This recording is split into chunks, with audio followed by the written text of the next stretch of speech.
ce jour du 25 novembre 2024, comme chaque année, le mouvement Inamahoro se joint à tous les défenseurs des droits des femmes dans le monde pour lancer la campagne de 7 jours d'activisme pour l'éradication de la violence basée sur le genre, qui ira jusqu'au 10 décembre, Journée internationale des droits de l'homme. Le thème central de cette année est « Tous unis pour riposter et se reconstruire après les violences ». Le mouvement Inamahoro saisit donc cette occasion pour joindre sa voix à toutes celles qui se lèvent avec force et détermination au niveau national et international pour défendre les droits des femmes afin que, collectivement, main dans la main, nous ripostions fermement et unissions nos forces pour lutter contre ce fléau persistant qui plonge des milliers de femmes et de filles dans la souffrance et le désespoir. Au Burundi, malgré les efforts déployés pour lutter contre la violence basée sur le genre, cette dernière ne cesse d'augmenter. Dans beaucoup de ménages, les femmes sont battues, humiliées, appauvries et forcées à s'enfuir, pendant que d'autres sont victimes de viols, d'assassinats, d'arrestations et de détentions arbitraires et bien d'autres formes de traitements inhumains et dégradants. Plus alarmant encore est le phénomène des abus sexuels en milieu scolaire qui se multiplient dans un environnement censé être un lieu de sécurité et d'apprentissage. Malheureusement, au Burundi, l'école n'est plus un sanctuaire sûr pour nos filles. Ceux qui osent dénoncer ces violences se heurtent souvent à la solidarité négative des détenteurs de pouvoir ainsi qu'à une justice corrompue et sans indépendance qui protège les auteurs et délaisse les victimes. Nous saisissons cette occasion pour saluer la libération de Madame Emilienne Sibomana, qui avait été injustement emprisonnée pour avoir dénoncé ses abus à l'école où elle travaillait. Nous avons reçu sa libération comme un symbole fort pour la justice et la vérité.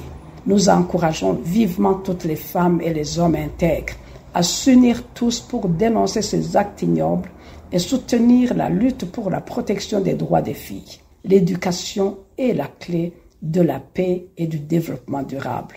Et pour y arriver, les droits de nos filles devront être respectés au même titre que ceux des garçons, leurs frères. Nous ne saurions passer sous silence le phénomène de verrouillage de l'espace civique actuellement observé au Burundi et qui n'épargne pas les femmes. Ceux qui dirigent le Burundi voudraient que les citoyens n'ouvrent plus la bouche que pour les chanter. Même si le pays va mal, que la paix et la sécurité sont devenus un rêve inatteignable, l'économie du pays est à genoux, les infrastructures de base sont à leur plus bas niveau, la vie est en calvaire pour la population.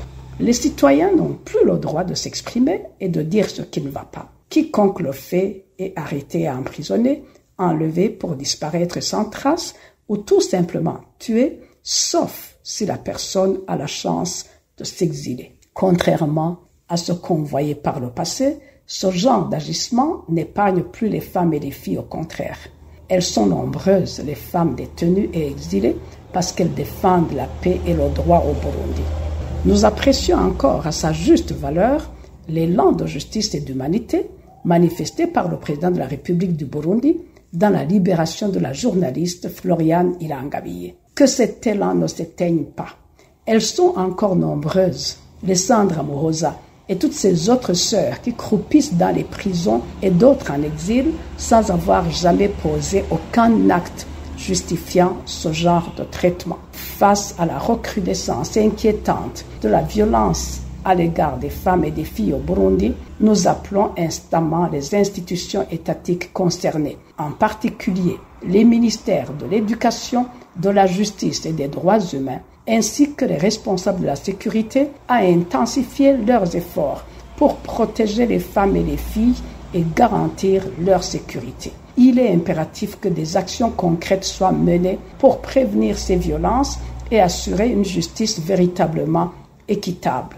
Aux organisations de défense des droits humains et aux médias indépendants, nos fidèles partenaires, nous vous demandons, une fois encore, à renforcer votre plaidoyer en faveur des droits des femmes et des filles et à vous engager activement dans la prévention des violences basées sur le genre. Votre engagement est crucial pour construire une société plus juste et égalitaire.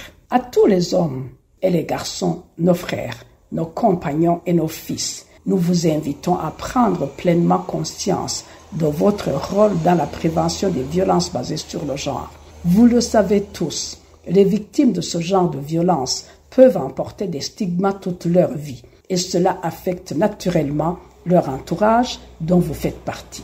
Il est donc essentiel que vous souteniez les initiatives de défense des droits des femmes et des filles autour de vous en étant des alliés engagés dans cette lutte. Sans vous, nous n'atteindrons jamais notre objectif d'éradication des violences basées sur le genre. Sortez donc de l'indifférence. Faites de ce défi votre problème et sauvez vos filles, vos sœurs, vos épouses et même vos mères et vos voisines.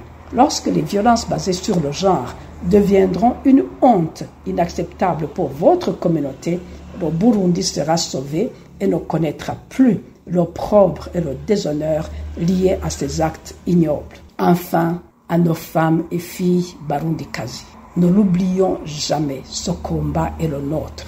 Ne croisons pas les bras pour attendre le secours des autres, prenons le courage à deux mains et engageons-nous résolument pour notre honneur et notre dignité. Nous avons le droit de revendiquer notre place, nos droits et notre considération dans la société. Notre agenda Femmes, Paix, Sécurité nous interpelle ici.